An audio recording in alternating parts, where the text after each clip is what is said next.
Hi friend, আমি তোমাদের এই যে আমাদের নেতাজি কক্ষ, নেতাজি কোথায় থাকতো, ইনি যখন জেলে ছিলেন ইনি কোথায় থাকতো, বিধানচন্দ্র রায় কক্ষ ইনি কোথায় থাকতো, চিত্তরঞ্জন দাস ইনি কোথায় থাকতো, যতীন্দ্র মোহন সেনগুপ্ত ইনি কোথায় থাকতো, সমস্ত জায়গাগুলো আমি তোমাদেরকে দেখাবো ঘুরিয়ে ঘুরিয়ে।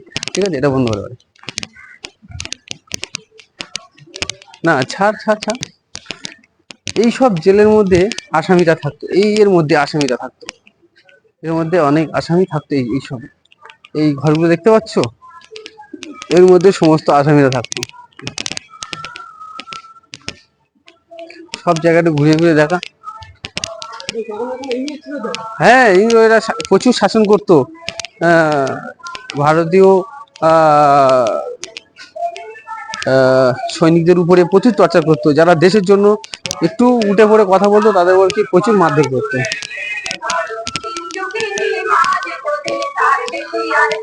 আচ্ছা, যেটা বলছিলাম নেহেরু কক্ষ, যেটা নেহেরু কক্ষ, নেহেরু নেহেরু কোন জেলে থাকতো, কোথায় থাকতো সেটাই।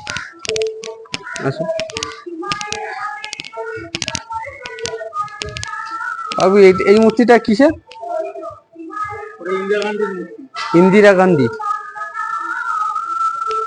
আচ্ছা, কি দেখো ইন্দিরা গান্ধীর মূর্তিটা দেখো, কত সুন্দর ভাবে একটা করে দিয়ে রেখে দিয়েছে, দারুণ লাগছে একদম। ঠিক আছে, আর উপরে ওঠা যাবে তো?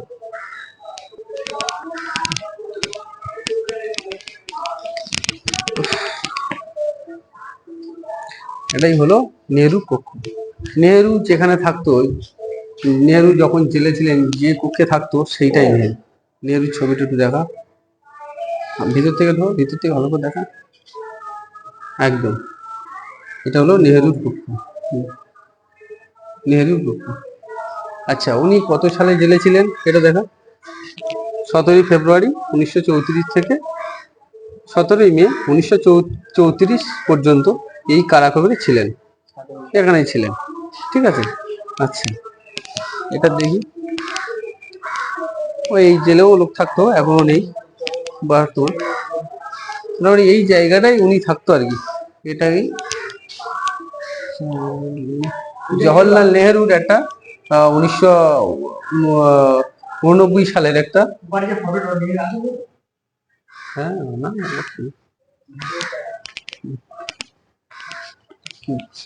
যাই হোক, তোমাদের নেহেরু কক্ষটা আমি দেখিয়েছি। এইবারে আরো অনেক কক্ষ তোমাদেরকে দেখাবো। ঠিক আছে, একটু বন্ধু। হ্যাঁ, না না,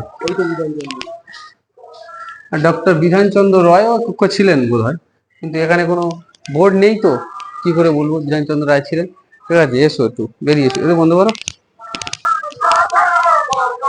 লাইব্রেরি সেমিনার হল, ওদিকে যাচ্ছি না,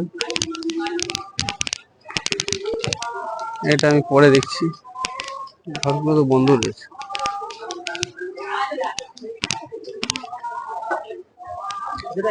হ্যাঁ,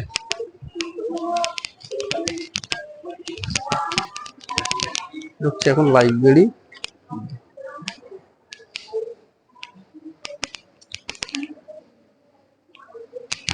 এত সুন্দর এখন সাজিয়েছে বিজয় স্টেডিয়াম লাইব্রেরিটা। আস্তে আস্তে স্লো মোশনে, আস্তে আস্তে স্লো মোশনে দেখা, স্লো মোশনে, এসে করবি না। আর নিয়ে নিয়ে আস্তে আস্তে স্লো মোশন দেখা।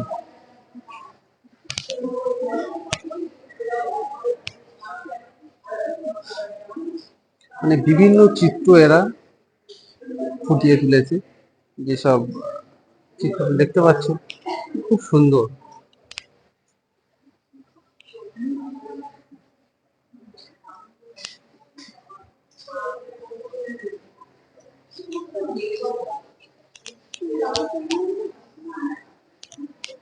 সবাইকে সবাইকে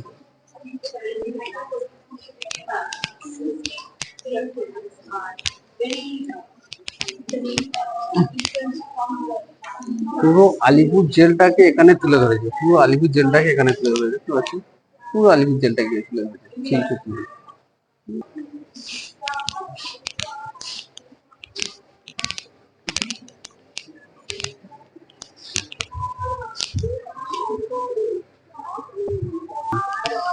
এবার ভিডিওটা শুরু কর, এটা ঘুরে আসবো। 1 2 সেল 1 2 সেল 1 2 সেল। ওটা তো বন্ধ রেখেছে, মেন জায়গাটা তো বন্ধ করে রেখেছে।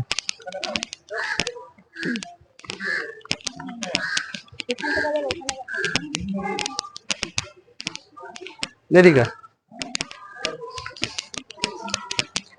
আসামিরা যে সেলে থাকতো, সেল, আসামিরা যে কক্ষে থাকতো তাদেরকে সেল ঘর বলা হতো। এইসব গরমের মধ্যে আসামি থাকতো। আসামি আসামি যারা সাজাপ্রাপ্ত যারা হয়ে যেত তাদেরকে এখানে রাখতো, এখানে রাখতো, এখানে রেখে দিত আসামিদেরকে। না, আবার তোমাদেরকে দেখাই।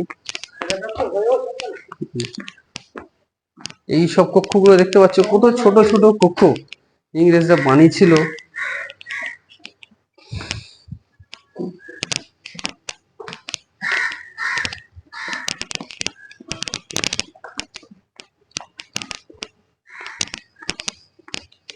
ওই একটা কক্ষ রয়েছে।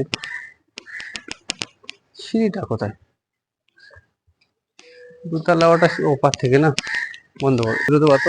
খুব বড় ধরনের একটা গিল্ড হয়, দেখো দেখো ওটা পুরোটা দেখো একদম।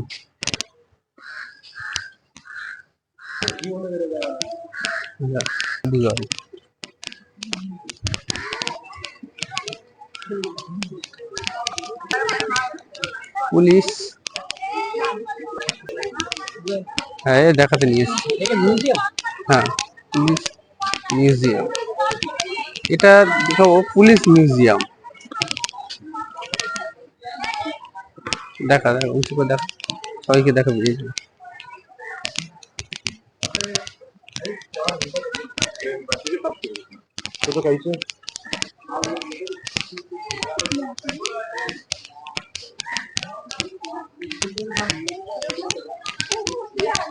আয় আয় ধরে ধরে, এগুলো পুলিশ মিউজিয়াম, যেগুলো দেখার জন্য অনেক ছাত্রছাত্রীকে নিয়ে আসা হয় স্কুল থেকে।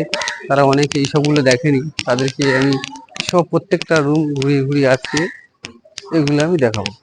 ঠিক আছে, তো প্রথম থেকে আমি স্টার্ট করবো। ঠিক আছে, প্রথম থেকে আমি স্টার্ট করবো। যেমন দোকানে